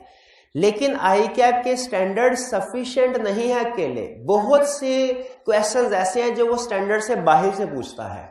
इसलिए जो आपको नोट्स प्रोवाइड किए जाएंगे, आपके लिए पहला सोर्स वो होगा तैयारी का। स्टैंडर्ड पढ़ने हैं, जरूर पढ़ें, लेकिन बाद में। पहले नंबर पे आपने क्या करना है, वो जो नोट्स आपको प्रोवाइड किए जाएंगे वो करने हैं, उनके साथ क्वेश्चन दिए जाएंगे वो करने। पहले नंबर पे आपने स्टैंडर्ड को हाथ नहीं लगाना। जब नोट्स कवर कर लें, क्वेश्चन कर लें, उसके बाद स्टैंडर्ड तसल्ली करने के लिए पढ़ना चाहे जरूर पढ़ें, जरूर पढ़ें। क्लियर? दूसरी चीज, आपके शायद कुछ बैचमेट्स हैं, वो आपसे कहेंगे कि नोट्स थोड़ी ICAP में लेके जाने हैं, स्टैंडर्ड लेके जाना है, तो स्टैंडर्ड में से तैयारी करो, स्टैंडर्ड में से तैयारी करो। तो आपने उनको बताना है ICAP स्टैंडर्ड में से रिप्रोडक्शन नहीं, कंसेप्ट टेस्ट करेगा, और कंसेप्ट स्टैंडर्ड की बजाय हमारे माइंड में हो तो ज्यादा बेहतर है। आप क्विकली डिसीजन कर सकते हैं, ढूंढना नहीं पड़ेगा। अगर रिप्रोडक्शन का क्वेश्चन एग्जाम में पूछ भी लेना, 1 या 2 क्वेश्चन से ज्यादा आप क्वेश्चन में स्टैंडर्ड ओपन नहीं कर सकते, आपका टाइम आउट हो जाएगा। इसीलिए बेहतर क्या है कि आपके कंसेप्ट किधर हो, स्टैंडर्ड में नहीं, नोट्स में भी नहीं, आपके माइंड में। वो नोट्स में होंगे ना, या हम कुछ दूसरी कुछ टेक्निक्स इस्तेमाल करेंगे, वो जैसे जैसे हम आगे लेक्चर चलेगा मैं आपको बताता जाऊंगा, कि वो एक पूरा माइंड मैप सा बन जाए, एक पेज के ऊपर सारी समरी आ जाए, आपके दिमाग में फिट हो जाए कि स्टैंडर्ड शुरू कहां से होता है, क्या क्या चीज डिस्कस करता है, किधर जाके खत्म होता है। टारगेट आपका ये होना चाहिए कि मैंने IAS से 200 करना है ना, 505 करना है, ना स्टैंडर्ड से करना है ना नोट से करना है। मैंने इस लेवल पे पहुंचना है कि स्टैंडर्ड के अंदर जो भी चीजें डिस्कस हुई है ना, वो मुझे पता हो। उसके लिए पहले नोट्स, फिर अगर करना चाहे तैयारी तो स्टैंडर्ड से कर सकते हैं। क्लियर? अगर स्टैंडर्ड को आप पढ़ते हैं, आपके कुछ दोस्त कहेंगे यार इसको हाईलाइट कर दो, एग्जाम में काम आएगा, करना चाहे जरूर कर लें, करना चाहे जरूर करें, क्योंकि बाज़ औक़ात एज टीचर ना कुछ चीजें ऐसी होती हैं जो हम समझ रहे होते हैं कि जरूरी नहीं है, लेकिन स्टूडेंट समझ रहा होता है नहीं सर ने ये ना करवाई तो सर ने ठीक तैयारी नहीं करवाई, इसलिए हमें करवानी पड़ती है। मेरे बस में होना मैं स्टूडेंट को स्टैंडर्ड की तरफ ना जाने दूं, लेकिन एज प्रोफेशनल मुझे भी ये पता है कि प्रैक्टिस में जब आप चार्टर्ड अकाउंटेंट बनेंगे आपको स्टैंडर्ड पढ़ने की जरूरत पड़ेगी, इसलिए पढ़ने में कोई हर्ज नहीं, पढ़ लेना चाहिए। लेकिन तैयारी पूरी की पूरी स्टैंडर्ड से नहीं करनी चाहिए। मेरे ख्याल में वो इंटेलिजेंट स्टूडेंट नहीं है जो पूरी की पूरी तैयारी स्टैंडर्ड में से करता है।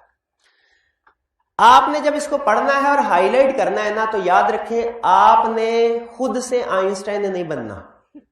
आपको जो मैंने कह दिया ना, ये हाईलाइट करना है, लफ्ज ये लाइन हाईलाइट करनी है, आपने वही हाईलाइट करनी है, वरना मेरी जिम्मेदारी कोई नहीं होगी। बहुत बात मैंने देखा है, वो कुछ स्टूडेंट ऐसे होते हैं, वो कहते हैं अच्छा ये लाइन भी अहम है, ये लाइन भी अहम है, ये लाइन भी अहम है, ठीक है। वो मैं अक्सर वो क्लास में एग्जाम्पल दिया करता हूँ। एक कार्टून थे मैं देख रहा था, तो उसमें वो एक लाइन बोलता है when everyone is Superman no one is Superman, when everyone is Superman, जाहिर है कोई सुपीरियरिटी रही नहीं। तो जब आप हर चीज को हाईलाइट कर देंगे तो बचेगा ही कुछ नहीं, कैसे पता चलेगा कौन सी चीज दूसरे से ज्यादा है। तो हाईलाइट कम से कम करना होता है, सिर्फ वो लफ्ज जिसमें पूरा कंसेप्ट छुपा है, वो चंद अल्फाज जो पूरे पैराग्राफ की समरी सामने लाके कर देते हैं, उनको हाईलाइट कर। वो आप स्टूडेंट हैं, आप इस काबिल नहीं है कि जज कर सके, वो टीचर इस काबिल होता है। तो आपने वही हाईलाइट करना है। और सबसे अहम चीज, जब आप हार्ड फॉर्म में स्टैंडर्ड बाय करेंगे ना, जब भी 2-3 हफ्ते के बाद, सिर्फ हाईलाइट करना, अंडरलाइन करना, उसके ऊपर कुछ लिखना नहीं है। वो लिखने की इजाजत नहीं है, वो फिर बाद में दोबारा नए स्टैंडर्ड लेने पड़ेंगे आई कैप में लेके जाने के लिए। क्लियर? तो ये थी सारी डिस्कशन। इस सारी डिस्कशन का मकसद क्या था? आपको ये बताना कि हम ISS को कंसल्ट जरूर कर रहे होंगे, लेकिन हमारा कोर मटेरियल होगा हमारे नोट्स, जो मैंने कहां से बनाए हैं, घर बैठ के खुद नहीं बनाए, स्टैंडर्ड से ही समरी निकाली है। सारे कंसेप्ट वही है जो स्टैंडर्ड वाले हैं। ठीक है, आप वो कर लेंगे, याद कर लेंगे, प्रैक्टिस करेंगे, इंशाल्लाह स्टैंडर्ड की जरूरत नहीं है। लेकिन अगर पढ़ना चाहें तो पढ़ सकते हैं। ये तो थे जी स्टैंडर्ड। अच्छा, अभी मैं क्या करूंगा आप लोगों को, भाई वो पेज सर्कुलेट करवाया ना? हाँ बस ठीक है, आप नंबर लिख दीजिए, आपके नंबर हम व्हाट्सएप ग्रुप में ऐड करेंगे। आपके जो भी स्टडी रिलेटेड रिसोर्सेज होंगे वो आपको व्हाट्सएप ग्रुप के जरिए शेयर किया करूंगा। क्लियर? तो इसी में मैं आज स्टैंडर्ड भी शेयर कर दूंगा आप लोगों के साथ, ये जो हाईलाइटेड होंगे। लेकिन अभी आपने इसको सेव करके रख लेना, अभी रीड नहीं करना। शेयर करता रहूंगा मैं आपके साथ, अभी रीड नहीं करना। आखिरी चीज, स्ट्रक्चर मैंने बता दिया, प्री रीडिंग। ये जैसे मैंने आपको बताया कि CFAP लेवल पे जो हम टॉपिक्स पढ़ते हैं ना, इसकी अक्सर टॉपिक की बेस कैफ 8 से निकलती है। तो मैं ये चाहता हूं कि कैफ 8 में जो आपने कंसेप्ट पढ़े हुए हैं वो एक दफा रिफ्रेश हो, ताकि उसको लिंक करना और फिर वहां से आगे लेके आपको चलना मेरे लिए आसान हो जाए। तो मैं हर वो टॉपिक जिसकी बेस कैफ 8 में है उसकी आपको प्री रीडिंग दूंगा। प्री रीडिंग से मुराद कि आपने कल आने से पहले ये 2-4 सफ़े पढ़ के आने हैं। तो आपको पढ़ के आएंगे, पढ़ेंगे ना? अच्छा, मुझे ये बताइए, मैंने क्लास के स्टार्ट में भी कुछ स्टूडेंट से पूछा था, ऑन एवरेज डेली आप इस सब्जेक्ट को घंटा 1.5 घंटा दे सकते हैं? पक्की बात है, घंटा 1.5 घंटा मेरे ख्याल में बहुत है। जब मैं ट्रेनिंग स्टूडेंट था ना तो मुश्किल होता था, आपके लिए नहीं मुश्किल? ये 1 घंटा, चले इसको यू कर लेते हैं, 1 घंटा डेली, और हफ्ता इतवार इसमें कोई 2-3 घंटे कर लें, तो मिल मिला के कोई 1 हफ्ते में 10 घंटे। अब होगा क्या, मैं मंडे को, ट्यूसडे, वेडनेसडे 3 दिन लेक्चर होंगे 2-2 घंटे के। आपको मंडे को IS से मैंने 210 पढ़ाया, ट्यूसडे को 220 पढ़ाया, ठीक है, वेडनेसडे को 230 पढ़ाया। इनके साथ साथ मैं आपको क्वेश्चन भी देता रहूंगा। इक्का दुक्का क्वेश्चन हम क्लास में, जैसे मैंने कहा, ड्राफ्टिंग स्किल के लिए प्रैक्टिस करेंगे, प्रैक्टिस चलेगी हमारे। लेकिन फर्दर जो मैंने आपको क्वेश्चन दिए होंगे ना, वो आपने डेली नहीं करने, आपके पास इतना टाइम नहीं होगा कि आप यहां पे क्लास भी लें, 8 बजे घर जाएं और फिर घर जाके फिर खाना छाना खा के बैठ जाए, नहीं बैठा जाएगा आपसे। आपको जो असाइनमेंट दी जाएगी ना, वो वीकली असाइनमेंट होगी। रोज कर सकें बहुत अच्छी बात है, बेहतरीन, लेकिन अगर रोज नहीं कर सके ना, तो इस वीक की असाइनमेंट नेक्स्ट मंडे से पहले आपने कंप्लीट करनी होगी, ये लाजमी है। कर लेंगे? और असाइनमेंट मैंने आपके साथ एग्री किया है कि वो इस तरीके से होगी कि 5-6, क्योंकि 5 को घंटे आपने पढ़ने पे, याद करने में भी लगाने होंगे, और कोई 4-5 घंटे आपने ड्राफ्टिंग के लिए निकालने। तो मैं जो क्वेश्चन दूंगा, क्योंकि हमें अंदाजा होता है कि ये क्वेश्चन कितना टाइम लेगा, ये क्वेश्चन कितना टाइम लेगा, जो आपको होम असाइनमेंट दी जाएगी वो 4-5 घंटे की होगी और आपने करके आनी है। करके आएंगे जी? चलिए, ये थी हमारी ओरिएंटेशन, उससे रिलेटेड जो मैटर मैं आपके साथ डिस्कस करना चाहता था। कोई क्वेश्चन पूछना चाहते हो तो पूछ लीजिए। टाइम भी नहीं होगा और क्वेश्चन भी ऐसे नहीं होंगे कि स्टैंडर्ड यूज कर सके, दोनों बातें हैं। स्टैंडर्ड की तरफ जाने के बजाय सिर्फ नोट्स पर रिलाई कर लें, बिल्कुल रिलाई कर लें, बिल्कुल रिलाई कर लें, इंशाल्लाह मेरी जिम्मेदारी है। लेकिन याद रखें, नोट्स आप ऑडिट में पढ़ते होंगे, सैम्पलिंग की सैम्पलिंग नहीं होती। सैंपल जो एक दफा सेलेक्ट कर लिया, बस प्रोसीजर परफॉर्म करने हैं। तो नोट्स को फर्दर आपने समराइज करने की कोशिश नहीं करनी, या फर्दर सिलेक्शन, फिर मेरी जिम्मेदारी नहीं है। आपको जो चीजें दी गई हैं उसकी एक एक कंसेप्ट आपने कवर करना है, फिर मैं जिम्मेदारी लेता हूं आपके रिजल्ट की। लेकिन अगर आपने अपनी मर्जी से उसमें से फर्दर कुछ को सेलेक्ट किया, कुछ को नहीं किया, कुछ क्वेश्चन रिटर्न प्रैक्टिस किए, कुछ नहीं किए, फिर मेरी जिम्मेदारी कोई नहीं भाई। क्लियर? तो बिल्कुल आप सिर्फ नोट्स पर रिलाई कर, लेकिन मैं एक रिकमेंडेशन जरूर देता हूं कि अगर आपके पास टाइम है, आपकी अटेम्प्ट जून की नहीं है, बाद वाली है, तो कम से कम एक दफा स्टैंडर्ड को पढ़ लें। ये आपकी प्रोफेशनल ग्रूमिंग के लिए भी अच्छा है, पढ़ अच्छा रहता है, लेकिन याद हरगिज नहीं वहां से करना।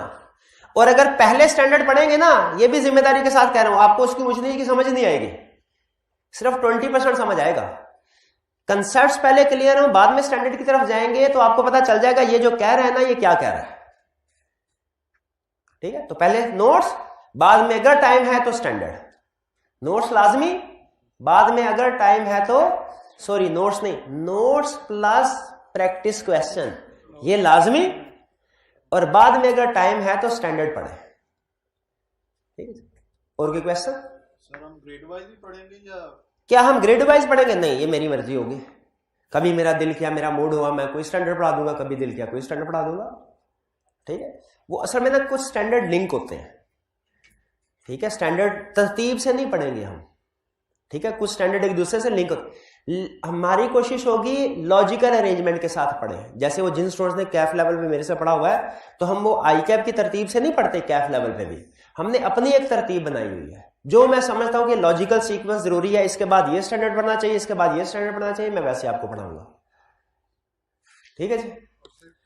आपके लिए सबसे अहम पता क्या होता है? सबसे अहम डिसीजन, सबसे अहम, कि किसी टीचर के पास एनरोलमेंट करवाने से पहले बैकग्राउंड सर्च करना हमें पढ़ना भी चाहिए कि नहीं।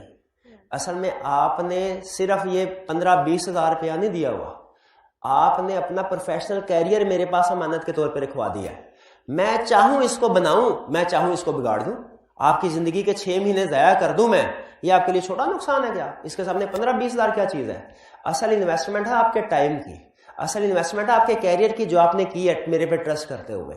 तो ये आपको पहले फैसला करना चाहिए, भाई जिस बंदे के पास हम जा रहे हैं इस काबिल है कि नहीं, कि इसके ऊपर हम इतना रिलाई करें।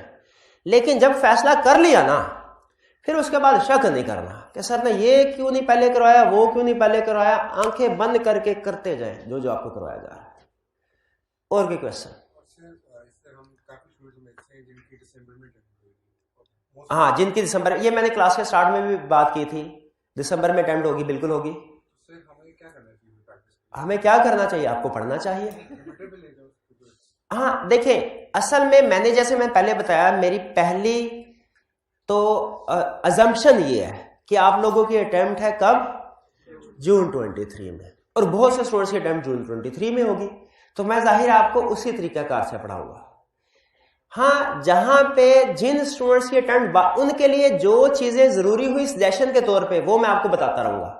यानी ऐसे स्टूडेंट, हमारे असल में 2 सेगमेंट है ना स्टूडेंट्स के, एक वो स्टूडेंट है जो जून 23 में जिनकी अटेम्प्ट है, और एक वो स्टूडेंट है जिनकी दिसंबर में अटेम्प्ट है। मेरी पहली एजम्पशन किया है कि हमारे स्टूडेंट्स की अटेम्प्ट जून वाले, मैंने आपको जून का जो एग्जामिनेशन सिस्टम है उसके मुताबिक तैयारी करवानी है।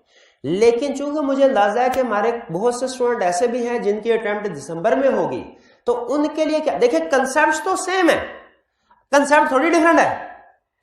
डिफरेंट क्या है? आपने उस कंसेप्ट को लिखना नहीं है, फॉर एग्जांपल आपने उसको टाइप करना। जैसे अगर आप एसीसीए के देखिए, एसीसीए के जो एग्जामिनेशन है वो ऑलरेडी इसी मॉडल में चल रहा है।